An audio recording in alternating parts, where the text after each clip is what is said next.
안녕하세요 선생님, 반갑습니다. 오늘은 매스올릭 T 활용해서 수업을 하시는 방법을 조금 알려드리도록 하겠습니다. 자, 매스올릭을 처음 활용하실 때는요, 이렇게 새 수업 만들기로 들어가서 문제집을 몇 권 추가해 주는 것이 좋은데요.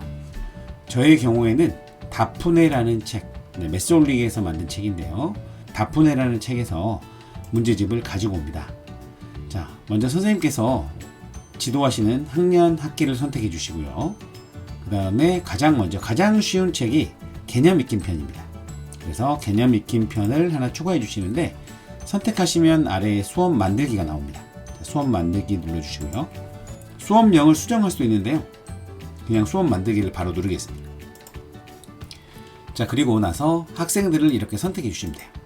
지금 현재는 여기는 2명 있지만 학생들이 많이 있는 경우에는 학생들을 많이 선택하시면 되겠죠. 자, 선택 완료를 눌러주시고요. 자, 다시 수업을 눌러줍니다. 자, 수업에서 다시 한번 새 수업 만들기를 누르고요. 다푸네를 선택하신 다음에 현재 가르치는 학년 학기를 선택해 주시고, 개념 익힘 편을 방금 했으니까요, 이번에는 그 윗 단계인 기본 편을 선택하겠습니다. 자, 기본 편을 선택하면 이렇게 기본 문제 65%, 실력 하 문제 35%가 포함된 그런 문제집인 다푸네 기본 편을 수업을 만들도록 하겠습니다. 마찬가지로 제목은 그냥 넘어가고요. 학생은 이렇게 선택을 해주시면 되겠습니다. 다시 수업을 갑니다. 또다시 새 수업 만들기를 눌러주시고요. 다푸네를 선택하신 다음에 현재 가르치시는 학년과 학기를 선택하시고, 개념 익힘 기본 다음에 나오는 바로 실력편 문제집을 가지고 오겠습니다. 자, 실력편에서는요, 실력 중에 해당하는 문제가 100% 나옵니다. 자, 이렇게 수업 만들기를 눌러주시고요. 또 다시 수업 만들기를 눌러줍니다. 그리고 학생을 선택한 다음에 선택 완료를 눌러주면 되겠죠. 자, 다시 수업으로 갑니다. 방금 제가 추가했던 개념 익힘 편, 기본 편, 실력편 문제집인데요. 저는 심화편까지 한번 추가해 보도록 하겠습니다. 자, 새 수업 만들기를 누르시고요. 다푸네 선택하신 다음에 4학년 2학기를 선택하겠습니다. 그리고 나서 심화편 2024년도 거를 선택해 주겠습니다. 자, 그러면 심화하에 해당하는 문제가 100%로 나오게 되겠죠. 이것보다 더 높은 문제집이 있습니다. 최상위 편이라고 있는데요, 이것은 따로 하지 않고 저는 4권을 이렇게 추가를 하도록 하겠습니다. 마찬가지로 수업 만들기를 누르신 다음에 선택 완료를 눌러주시면 이렇게 학생들이 추가되는 것을 보실 수가 있고요. 자, 수업을 누르면 이렇게 4개의 책이 학생들에게 배부가 되는 것을 보실 수가 있습니다.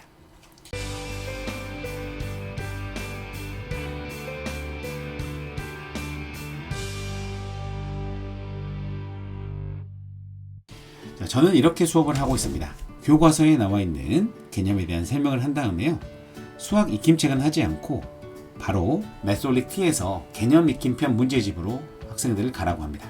그리고 학생들은 이 수업 목록에서 개념 익힘편을 선택하는데요, 이때 학습을 눌러가지고요, 학생들은 여기에 있는 개념 문제들을 먼저 풉니다. 만약에 이걸 다 풀면은요, 제가 문제집을 4권을 나눠줬잖아요. 그래서 학생들은 들어가서 각각의 문제집을 푸는 게 아닙니다. 학생들은 개념 익힘편 문제만 풀게 되면요, 기본편 문제부터는요, 이 문제집에 들어가지 않고요, 개념 익힘편을 눌렀을 때 나오는 유형 분석이라는 메뉴가 있습니다. 자, 이 메뉴를 누르게 되면요, 이렇게 기본, 실력, 심화 이렇게 4개의 카테고리가 이렇게 나눠져 있습니다. 가장 먼저 확인할 수 있는 게 이 개념의 색깔입니다. 개념을 잘 하지 못하는 친구들은 3RS에 해당하는 경우가 많습니다. 자, 이런 친구들의 경우 개념 부분에서 빨간색과 노란색이 떠 있는 것을 볼 수 있는데요. 자, 이런 친구들은 3RS일 확률이 높고요. 이 친구를 한번 보시면 개념 문제는 그래도 다 맞았습니다. 그런데 기본 문제 쪽에서 약한 모습을 보이고 있죠. 노란색, 빨간색이 보입니다. 그래서 이런 친구들은요, 교과부진일 확률이 높습니다. 선생님들께서 3월달에 진단평가를 보셨을 때 기초부진 학생이라고 판단되는 그런 학생들의 이 유형 분석표를 보시면요, 개념 부분부터 빨간색이 들어와 있는 경우가 있습니다. 자, 그리고요, 교과부진에 걸린 학생들 같은 경우에는 이 기본에서 빨간색이 있는 경우를 볼 수가 있습니다. 지금 현재 교과서의 수준은요, 여기까지입니다. 교과서의 대부분의 문제들은 개념과 기본 문제가 대부분이 탑재가 되어 있고요. 단원평가 마지막 부분이라든지 창의 문제 이런 것들은 실력이나 심화 문제에서 한두 문제가 나오는 경우가 있습니다. 따라서 일반적인 대부분의 학생들의 기준은 여기로 보시면 되겠습니다. 여기로. 자, 그래서 개념과 기본을 완벽하게 할 수 있다면 교과서를 푼다거나 어떤 단원평가를 풀 때 거의 80점 이상의 수준을 볼 수가 있습니다. 그런데 간혹 가다가 이런 친구들이 있습니다. 이 친구를 한번 보시면 실력까지 전부 녹색으로 만드는 경우가 있거든요. 그런데 심화까지는 아직 녹색을 다 받지는 못했죠. 노란색이나 빨간색도 약간 보이고요. 그래서 여기를 넘어서 실력까지 할 수 있는 친구들은 이 교과서보다도 교과서에 나오지 않는 그런 문제들도 조금 더 잘 맞을 수 있고요. 그 다음에 이 학생을 한번 보겠습니다. 저희 반에서 제가 제일 잘한다고 생각하는 친구 2명인데요. 이 친구는 거의 오른쪽 심화까지 녹색을 거의 맡고 있고요. 이 친구도 지금 녹색 부분이나 노란색 부분으로 거의 심화까지 되어 있죠. 우리 교과서에서는 우리 학생들의 실력을 알 수 없는 부분까지 좀 체크를 해주고 있습니다. 그래서 저는 학부모님들께 이 정도는 학교에서 가르치는 내용의 거의 대부분이라고 보시고요. 그 다음에 여기까지 통과하면 중 정도의 실력이라고 볼 수 있습니다. 라고 제가 말씀을 드리고요. 그 다음에 이 실력까지 모두 녹색을 맞을 수 있다면 상 정도 실력이 된다라고 볼 수 있다. 이렇게 말씀드립니다. 그리고 이 심화까지 모두 녹색으로 만든 학생은 최상으로 볼 수 있는데요. 저는 작년에 실은 6학년을 지도를 했었거든요. 그런데 이 심화까지 통과한 학생이 2명이 있었습니다. 그래서 정말 이 친구들은 수학을 정말 잘하는 친구다라고 저희 부모님께도 소개를 해드리고, 그래서 일단은 교과서에서는 좀 걸러낼 수 없는 그런 실력들까지 걸러낼 수 있는 것이 바로 이 메소릭 T의 장점이라고 보시면 되겠고요.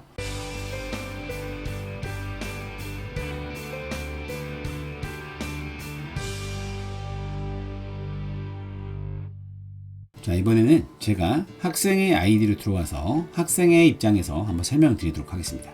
자, 학생들은 로그인을 하면 나오는 화면에서 개념 익힘편 문제집을 풀게 됩니다. 일반적으로 교실에서 수학 익힘책을 푸는 시간에 이걸 하게 되는데요. 학생들은 이게 차시별로 이렇게 배치가 되어 있습니다. 그래서 이것들을 다 풀고 난 다음에는요, 유형 분석을 들어가게 됩니다. 자, 유형 분석에 들어가게 되면은 이렇게 기본, 실력, 이렇게 실력 중, 심화, 학까지 이렇게 볼 수 있는데요. 저 같은 경우는 어떻게 아이들을 지도하냐면요, 학생들이 만약에 여기 개념에서 교재 수업에 들어가서 이 개념 문제집을 이 한 차시 분량을 다 푼다면요, 그 다음에는 유형 분석으로 들어가서 개념 다음에 있는 기본이 있습니다. 그때 개념에도 약간 색깔이 안 칠해진 부분이 가끔씩 있거든요. 그래서 이런 부분들을 노란색이나 색이 아직 문제를 풀지 않은 것은 회색으로 제공이 되고 있어요. 그래서 이런 부분들을 들어가서 푸는 거죠. 만약에 예를 들어서 회색이 있으면 회색을 먼저 풀어야 됩니다. 아직까지 이 유형을 한 번도 풀지 않았기 때문에 그 유형을 풀어야 되고요. 녹색에 별표가 있는 거는 90점 이상이라고 보시면 되고요. 100점 가까이 된다라고 보시면 되고, 그냥 녹색은 80점에서 90점 사이, 노란색은 70점 이상, 그 다음에 빨간색이 있습니다. 이렇게 빨간색은 60점 이상으로 보시면 되고요. 빨간색에 해골 바가지가 그려진 모양이 있어요. 빨간색에 해골이 그려진 거는 50점 이하입니다. 아예 모른다고 생각을 하는 것이죠. 그래서 빨간색과 빨간색 해골 바가지가 있는 그 모양에서는요, 반드시 선생님과 이걸 해결해야 되는 문제다 라고 지정을 해주고, 학생들이 선생님께 꼭 질문을 하라고 좀 해주고요. 그 다음에 노란색 같은 경우는 학생들이 스스로 이렇게 노란색을 이렇게 클릭하게 되면요, 그린 챌린지라는 버튼이 뜨게 돼요. 그리고 아래에는 이 문제와 비슷한 대표 유형 동영상을 미리 만들어 뒀습니다. 또는 동영상이 없는 경우에는 대표 유형 문제를 만들어 두고요. 해설을 보면서 학생들이 이 비슷한 문제, 지금 앞으로 나올 그린 챌린지를 누르면 나올 문제와 비슷한 문제를 문제풀이를 해주는 방식으로 이렇게 제시를 하고 있습니다. 그래서 학생들은 이것을 본 다음에 그린 챌린지를 눌러서 문제를 2번, 3번 더 정답을 맞히면요, 이 노란색이 녹색으로 바뀌게 되거든요. 그래서 바로 이름이 그린 챌린지인 것입니다. 이제 모든 학생들에게 저는 기본적으로 이 기본까지는 너희들이 모두 녹색으로 만드는 것이 수업 시간의 목표다라고 설정을 해주고 있어요. 그리고 이게 맞춤형 학습인 이유는 이 실력이 뛰어난 학생들은 여기까지 다 풀고 시간이 남기 때문에, 기존에는 아날로그 방식의 수업을 할 때는요, 학생들이 선생님 저 다 했는데 뭐 할까요? 그러면은 이제 선생님들이 미리 준비를 못 해줬으면은 좀 기다려봐라, 또 이런 식으로 말할 수밖에 없거든요. 하지만 이 메솔릭 T를 활용하게 되면은요, 여기까지 하고 시간이 남는 친구들에게 그러면 실력 문제집을 풀어보렴, 그리고 실력까지 모두 녹색으로 만들었다면 심화 문제집도 한번 풀어보렴, 이런 식으로 제시를 해줄 수가 있는 거죠. 그러니까 선생님이 제시를 하지 않아도 자동으로 메솔릭 T 앱에서 이걸 볼 수가 있고, 또 이걸 해결해 나가다 보면은 학생들이 또 어려운 문제에 대한 또 문제도 풀어볼 수 있는 그런 기회를 가지게 되는 것입니다. 저는 이렇게 실력별로 문제가 나눠져 있어서 매우 편리하다고 생각합니다. 어떤 AI 코스웨어들을 보면요, 3RS나 교과 부진 학생에게 이런 실력 문제를 제공하는 경우가 간혹 있어가지고요, 교과 부진이나 기초 부진 학생들이 실력이나 심화 문제를 저한테 가지고 오는 경우가 있었어요. 그러니까 그런 AI 코스에서는 실력에 상관없이 이런 식으로 무작위로 문제를 좀 제공하는 경우가 간혹 있더라고요. 그러면은 선생님이 더 바빠지는 거예요. 몇 명만 지도를 하면 되는데 한 10명 정도 줄이 서더라고요. 그렇게 되면은 선생님께는 큰 부하가 걸리게 되는 거죠. 따라서 수준별로 이렇게 문제가 나누어져 있는 그런 서비스인 메솔릭 T가 매우 사용하기에 편리했습니다. 자, 이렇게 선생님들께서도 수학 익힘책 대신에 개념 문제집을 먼저 푼 다음에 유형 분석으로 들어가서 회색과 노란색을 해결하면서 한 단계씩 해결해 나가는 그런 방식으로 문제를 풀어보시기 바랍니다. 네, 그러면 여기서 마치도록 하겠습니다. 감사합니다.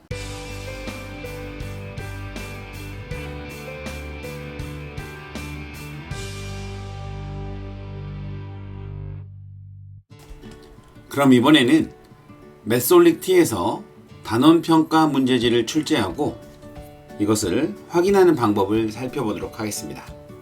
자, 먼저 단원평가를 출제하기 위해서는 상단에 있는 메뉴 중에서 진단평가를 선택해 줍니다. 진단평가에서 새로 만들기 버튼을 눌러줍니다. 평가명을 학년, 학기, 단원 이렇게 적어준 다음에 평가 용도 분류를 단원평가로 해주면 되겠습니다. 그리고 다음을 눌러서 현재 해당하는 학년과 학기를 선택해 줍니다. 그리고 나서 단원을 선택해 주는데요. 단원에서는 이렇게 소단원이나 주제별로 선택을 할 수도 있고요. 단원평가이기 때문에 이 단원 전체를 선택하게 되면은 하위 소단원들이 모두 선택되게 됩니다. 자, 이 상태에서 오른쪽에 보면 문항수를 선택할 수 있는데요. 저는 20문제를 선호하는 편입니다. 자, 그리고 난이도의 경우에서는요, 기본 실력 심화 문제를 골고루 낼 수 있는데요. 만약 선생님 학급의 학생들이 수학을 잘하는 편이다 라고 한다면 실력 심화 문제를 많이 내주시면 되고요. 좀 어려워하는 편이다 라고 한다면 심화 문제를 이렇게 줄여서 출제를 할 수도 있습니다. 이렇게 해두면 총 20문제 중에서 16문제는 기본 문제, 2문제가 실력 문제, 2문제가 심화 문제로 되어 있습니다. 그래서 저는 이런 형식으로 문제를 내주는 편입니다. 자, 이렇게 해주고 상단에 있는 다음 버튼을 누르고요. 왼쪽에는 추가로 우리가 낼 수 있는 문항들이 있고요. 오른쪽에 보시면 선택 문제 20문항이라고 되어 있죠. 기본 16문제, 실력 2문제, 심화 2문제가 이 안에 들어있고요. 만약 여기에 있는 문제가 선생님이 보셨을 때 적절하지 않은 문제가 있다면 삭제 버튼을 눌러서 삭제를 한 다음에 왼쪽 추가 문항 214문항 중에서 선생님들이 문제를 플러스 버튼을 눌러서 여기에다가 추가할 수가 있습니다. 자, 이렇게 문제 선정이 완전히 되었다면 완료 버튼을 누르고요. 학생 추가를 눌러서 선생님이 추가하고 싶은 학생들을 선택해 줍니다. 그리고 선택 완료 버튼을 누르면 학생들에게 문제가 배부된 것을 확인할 수가 있습니다. 이번에는 학생의 메솔릭 T 화면입니다. 선생님이 학생들에게 문제를 출제하면 진단평가라는 곳에 들어가면 선생님이 내주신 단원평가를 확인할 수가 있습니다. 그리고 학습하기를 눌러서 학생들은 문제를 풀 수가 있습니다. 학생들이 화면에 이렇게 기록한 내용은 선생님이 선생님 화면에서 보실 수가 있습니다. 자, 모든 문제를 풀고 나면 학생들한테는 분소표가 나오고요. 선생님에게는 이렇게 학습의 결과가 나오게 되는데요. 학습은 학생들이 방금 단원평가로 풀었던 20문제에 대한 학습 결과이고요. 학생들이 만약에 단원평가에서 6문제를 틀렸다면요, 이 6문제에 대한 유사 문제가 또 추가로 출제가 됩니다. 저는 이 오답유사를 학생들에게 먼저 풀지 말라고 하는데요. 그 이유는 단원평가를 통해서 학생들이 얼마나 틀렸는지를 이 강의 모델을 보시면 확인할 수가 있습니다. 자, 이렇게 학생들이 21명 중에서 20명이 맞았다는 의미고요. 이 문제는 21명 중에서 10명이 맞았다는 의미입니다. 그래서 이렇게 빨간색으로 될수록 학생들이 많이 틀렸다는 것을 의미하고요. 녹색의 경우는 대부분의 학생들이 맞았다는 것을 의미하죠. 그래서 만약 이렇게 한 명이라도 틀린 문제가 있다면 설명을 해주는 것이 맞겠죠. 그래서 만약 우리가 종이로 문제를 풀었다면 이걸 채점하고 다시 몇 명이 맞았는지 틀렸는지 확인하는 과정이 필요할 것입니다. 그런데 이렇게 메솔릭 T를 활용하게 되면은 이 문제를 전체 학생 중에서 몇 명이 맞았는지를 한눈에 이렇게 확인할 수가 있습니다. 그래서 편리하게 확인할 수 있고요. 꼭 풀어줘야 하는 문제만 골라서 선생님께서 풀어줄 수 있다는 장점이 있습니다. 이렇게 하면 선생님이 시간을 많이 아낄 수가 있겠죠. 자, 이렇게 문제를 모두 풀어주고 난 다음에 학생들이 오답 유사 문제를 풀어서 틀린 문제가 있는 경우 이 문제들을 다시 풀어서 100점을 맞을 수 있도록, 최대한 맞을 수 있도록 도와주는 것이 좋습니다. 이렇게 100점을 맞은 친구들은 오답 유사 문제가 나오지 않는 것도 알 수 있습니다. 그리고 한 명씩 이렇게 눌러보면요, 학생들의 시험지를 하나씩 낱개로 확인할 수가 있습니다. 그리고 평가 후에는 학생들의 진단지를 출력할 수가 있는데요. 여기 진단지 메뉴를 누른 다음에 진단지를 보고 싶은 학생을 선택한 다음에 선택 진단지 출력 버튼을 누르게 되면 이와 같이 진단 결과가 나오는 것을 볼 수 있습니다. 여기에는 계산력, 추론력, 문제 해결력, 이해력으로 나뉘어서 학생들의 특성을 볼 수 있고요. 학생들이 시간의 추이에 따라 평가 결과가 어떻게 바뀌었는지, 그리고 어떤 점수가 제일 높은지도 확인할 수가 있습니다. 그리고 현재 이 학생의 이 평가에 대한 예상 100분지도 확인할 수가 있고요. 난이도별로 기본 문제, 실력 문제, 심화 문제에서 어떤 비율로 점수를 맞았는지 확인할 수 있습니다. 자, 기본 문제에서는 92점 정도를 맞을 수 있고요. 실력에서는 75점 정도, 그 다음에 심화 문제는 절반 정도 풀 수 있다는 것을 알 수가 있습니다. 그리고 현재 예상 100분위, 그러니까 100명 중에서 몇 등 정도 할지를 알려주는 내용도 들어있고요. 학습 성취도 수준도 나오고요. 여러가지 다양한 평가 결과들을 볼 수가 있습니다. 그리고 이 내용이 상당히 많은데요. 이것을 출력해서 주기보다는 URL을 복사해서 학부모님들께 보내주면 학부모님들은 이 내용을 똑같이 보실 수가 있습니다. 이런 식으로 단원평가를 출제하고 학생들이 문제를 풀고 오답유사를 학습한 다음에 진단지까지 학부모들과 공유하는 방법을 알아보았습니다.